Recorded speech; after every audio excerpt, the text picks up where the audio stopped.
അണയാൻ പോകുന്നത് ഇതിന്റെ ആളിക്കത്തിലാണ് തിരുവനന്തപുരത്ത് നമ്മൾ കണ്ടത്. വോട്ടുകൾ എണ്ണി ഏതാനും നിമിഷങ്ങൾക്കുള്ളിൽ ഇത് ബി.ജെ.പിയുടെ വൻ കുതിപ്പ് കണ്ട് കണ്ണ് മഞ്ഞളിക്കേണ്ട കാവ്യ സഖാക്കളെ, നിങ്ങൾക്ക് പഴയൊരു കഥ ഞാൻ പറഞ്ഞുതരാം. കഴിഞ്ഞ തെരഞ്ഞെടുപ്പിലും ആദ്യ മണിക്കൂറുകളിൽ കത്തിക്കയറി നിന്ന ബി.ജെ.പി നിലംപരിശായതാണ് പിന്നീട് കണ്ടത്.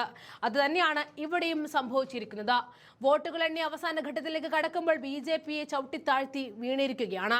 നിലവിൽ പാലക്കാടും തിരുവനന്തപുരത്തുമായിരുന്നു ബി.ജെ.പിക്ക് ആദ്യ മണിക്കൂറുകളിൽ ലീഡുണ്ടായിരുന്നത്. തിരുവനന്തപുരം കോർപ്പറേഷൻ 30 വർഷത്തോളമായി LDF ആണ് ഭരിക്കുന്നത്.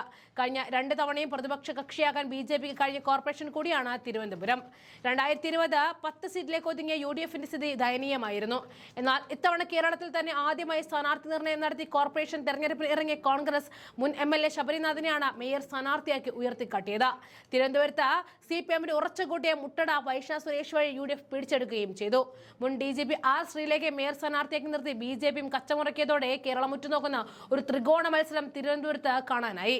ജില്ലാ കമ്മിറ്റി അംഗങ്ങളായ SP ദീപക്, മുൻ mayor K Sreekumar, Manjur Babu, RP Shivaji തുടങ്ങിയവരാണ് ഇടതുപക്ഷത്തിന്റെ പ്രമുഖർ. 14 ജില്ലകളിലായിട്ട് 244 കേന്ദ്രങ്ങളിലാണ് 1129 തദ്ദേശ സ്ഥാപനങ്ങൾക്കുള്ള വോട്ട് എണ്ണുന്നത്. 8 മണിക്ക് പോസ്റ്റൽ വോട്ടുകൾ എണ്ണിയാണ് തുടങ്ങിയത്.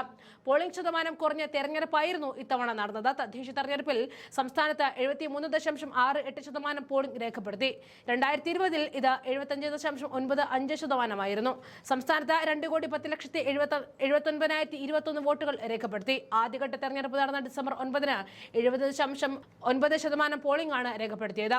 ഡിസംബർ 11 നടന്ന രണ്ടാം ഘട്ട തെരഞ്ഞെടുപ്പിൽ 76.08% പോളിംഗ് രേഖപ്പെടുത്തിയിരുന്നു. തിരുവനന്തപുരം, കൊല്ലം, പത്തനംതിട്ട, ആലപ്പുഴ, ഇടുക്കി, കോട്ടയം, എറണാകുളം ജില്ലകളിലായിരുന്നു ഡിസംബർ 9 ആദ്യഘട്ട തെരഞ്ഞെടുപ്പ് നടന്നത്. തൃശൂർ, പാലക്കാട്, മലപ്പുറം, കോഴിക്കോട്, വയനാട്, കണ്ണൂർ, കാസർഗോഡ് ജില്ലകളിലാണ് രണ്ടാം ഘട്ട പോളിംഗ് നടന്നത്. സംസ്ഥാനത്ത് ഏറ്റവും കൂടുതൽ പോളിംഗ് രേഖപ്പെടുത്തിയത് വയനാട് ജില്ലയിലാണ്. ഇവിടെ 78.29% പോളിംഗ് രേഖപ്പെടുത്തിയത്. ഇവിടെ 6,47,378 പേരിൽ 5,06,823 പേരും വോട്ട് രേഖപ്പെടുത്തി. ഏറ്റവും കുറവ് വോട്ട് രേഖപ്പെടുത്തിയത് പത്തനംതിട്ട ജില്ലയിലായിരുന്നു.